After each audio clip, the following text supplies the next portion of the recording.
बोलिए श्री सीताराम महाराज की जय। हम आप रोजाना श्री ब्रह्म चेतन जी महाराज के द्वारा श्री राम नाम की महिमा श्रवण कर रहे हैं। आज के प्रसंग में नाम के लिए सुधार आवश्यक है। ईश्वर सबका उत्पत्ति करता, रक्षक, संहारक भी है, फिर भी उसे न्यायी और प्रेमी कहा जाता है, क्योंकि वह निस्वार्थी है। मतलब प्रेम निस्वार्थ में ही होता है। यदि सच कहा जाए तो उसे अपना स्वार्थ ही बाधक होता है। हमारा स्वार्थ ही प्रेम में बाधा होता है। हमारे आसक्ति मूलक विषय ही ईश्वर के प्रति प्रेम निर्माण होने में बाधक होते हैं।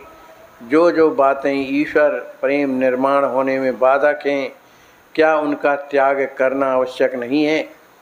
अतः विषयों की आसक्ति से प्रेम हट जाना चाहिए। हमें ईश्वर परायण, संत परायण होना चाहिए। इसके सिवा हमें किसी भी बात की आवश्यकता नहीं होनी चाहिए। जैसे एक ही प्रकार की मिट्टी से गणपति, गुड़िया, घड़ा बनाया जाता है, वैसे ही हमारी भावना के अनुकूल ही ईश्वर का आकार हमारे सामने आता है। इसलिए हमारा भाव निरंतर शुद्ध और निस्वार्थ हो। जड़ों को सींचने से पेड़ बढ़ता है, लेकिन हम जड़ों तक पहुँचते ही नहीं। अतः हमें भाव शुद्ध कैसा होगा यह देखना चाहिए। उदाहरण के लिए एक बात, एकादशी के व्रत के लिए केवल उपवास करना चाहिए, इतना ही हम जानते हैं। किंतु एक व्यक्ति एकादशी व्रत के दिन भगवान का नाम स्मरण छोड़कर स्नान न करते हुए 12 बजे तक आंगन और नाली ही साफ करता रहे, यही हमारी गलती है। संक्षेप में यही कहता हूँ कि हमें क्या चाहिए, हमारा लक्ष्य क्या है, इसकी हमें स्पष्ट कल्पना नहीं होती। पीलिया होने पर असली रूप कैसे दिखाई देगा? इसलिए जिसकी दृष्टि स्वच्छ है उसका कहना मानना चाहिए।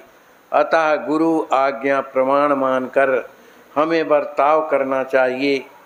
नाम स्मरण श्रद्धा शुद्ध भाव से करने पर मन आशंकित नहीं होता। यदि हमें एक बार क्यों न हो नाम में रुचि पैदा हो गई तो भगवान हमारा साथ नहीं छोड़ते।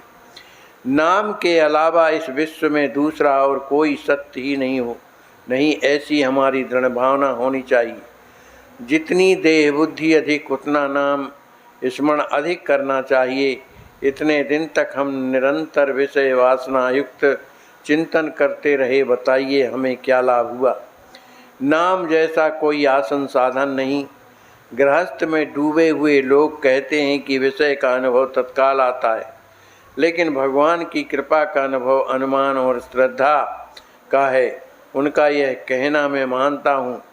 गृहस्थी में डूबे लोग गृहस्थी छोड़ना नहीं चाहते, इसका मुझे आश्चर्य नहीं लगता, किंतु गृहस्थी में मिलने वाला सुख शाश्वत है ऐसा मानकर उसी में तल्लीन हो जाते हैं। इसका मुझे दुख है। मैं तो यही कहता हूँ कि तुम्हारे अपने अनुभव के अनुसार जो सत्य है उतना ही तुम सत्य मानो।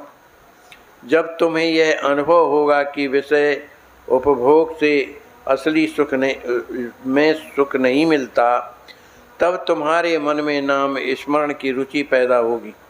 अपनी देह पर अपना अधिकार नहीं, धन पर भी अपना अधिकार नहीं, अपने नातों पर, नातेदारी पर अपनी सत्ता नहीं। इसलिए अपना कर्तव्य किया जाए, करते समय मन दुश्चित नहीं करना चाहिए। कहते हैं नाम स्मरण में लीन रहना सरल मार्ग है। एक नारी को ससुराल में नाम स्मरण करना मुश्किल था, क्योंकि ससुराल के लोगों को यह बात पसंद नहीं थी। मैंने उससे कहा, यदि मक्खन चुराकर खाने की आदत रखी हो तो भी उसका परिणाम शरीर पर दिखाई पड़ता है, वैसे ही किसी से पता न चलते हुए नाम स्मरण यदि किया जाए तो भी उसका परिणाम होता ही है। वैसे खुलकर नाम स्मरण नहीं कर पाए तो गुप्तता से वह किया जाए और ऐसी चतुराई से व्यवहार करो कि शरीर को भोजन की आवश्यकता होती है। किसी कारण से जब मुँह से भोजन नहीं कर पाते तो अन्न के लिए नलिका का उपयोग किया जाता है और नलिका द्वारा अन्न द्रव पेट में डाला जाता है। फलतः पेट में वह जल्दी पहुंच जाता है। वैसे ही भावना की नलिका से यदि नाम स्मरण किया जाए तो वह जल्दी असर करता है। एक मनुष्य बैलगाड़ी से यात्रा करते हुए बीच में गिर गया। एक सज्जन ने उसे उठाया और उसे अपने घर ले गया, कुछ इलाज किया।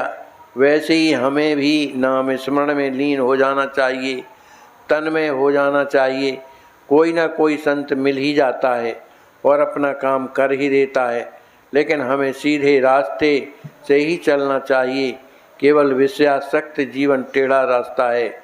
नाम स्मरण में तन्मयता और सरल मार्ग है। वस्तुतः नाम जितना निरुपाधिक है, हम देह बुद्धि की उपाधि से रहने वाले लोग हैं, इसलिए हमें नाम का महत्व जितना समझना चाहिए उतना नहीं समझते। संत को ही नाम का सच्चा महत्व समझते हैं। यह महत्व जितना समझना चाहिए उतना हम लोग नहीं जानते। विदेश, इंग्लैंड, जर्मनी, फ्रांस आदि देश यहाँ से बहुत दूर हैं। उन देशों में जो लोग हो आए हैं उनसे हम वहाँ की कई बातें सुनते हैं। वहाँ पैदल नहीं जा सकते क्योंकि वे देश बहुत दूर हैं, और यदि मोटर आदि किसी सवारी से हम जाना चाहें तो बीच में बड़े बड़े सागर हैं। तब पैरों को श्रम न होते हुए भी हम डूबने से बचाकर समुद्र जल का पैरों को स्पर्श भी न कराते हुए सागर पार कराकर ले जाने वाला जहाज होता है। उसी प्रकार भगवान के पास ले जाने वाला जहाज नाम स्मरण है। भगवान कैसा है यह हमने देखा नहीं, किंतु संत उन्हें देख चुके हैं। उन्होंने उनका वर्णन किया है। यदि हम चाहेंगे कि हम अपने परिश्रम से उनसे मिलेंगे तो वह संभव नहीं। इसके अलावा जीव बीच में बड़ा जीव और समुद्र के बीच में बड़ा खतरा है। ऐसी स्थिति में यदि हम नाम को मजबूती से पकड़ रखें, नाम स्मरण में तन्मय हो जाएं, तो भगवान के पास सुख से पहुंच जाएंगे। बोलिए श्री सीताराम नाम महाराज की जय।